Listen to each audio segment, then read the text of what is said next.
the way I understand Leader Boehner's bill works, and I think that's the one you're referring to, the way you deal with a pre-existing condition is to essentially set up a high-risk pool.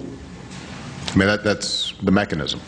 So what you're saying is, if you're sick or older, or you got hip replacements or what have you, and you're having trouble buying insurance on the open market, you're going to be able to buy into a high-risk pool. Now, Tom made the point earlier that, and this is indisputable, I don't think anybody would disagree with this, that if you set up a high-risk pool in which you don't have healthy people, younger people in the same pool as older, sicker people, the premiums for the older, sicker people who've been segregated into this pool is just going to be higher.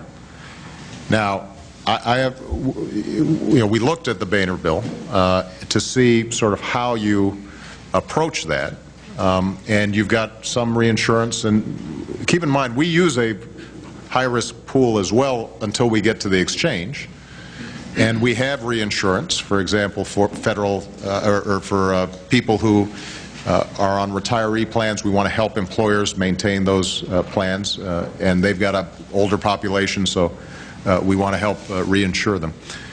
But given the amount of money that you have allocated for that pool, it's just not going to be a very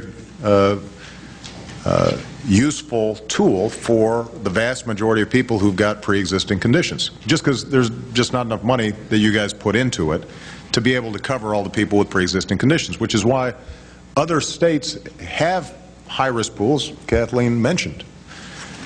There are, I don't know how many states, but let's say 20, 21 states currently have high-risk pools. Out of all those 21 states, about 200,000 people use the high-risk pool. And the reason is because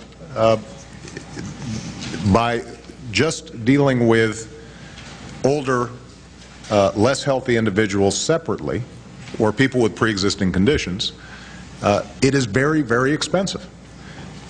Tom's point was, if everybody's in it, because presumably none of us know at any given moment who's going to end up being healthy and who's not.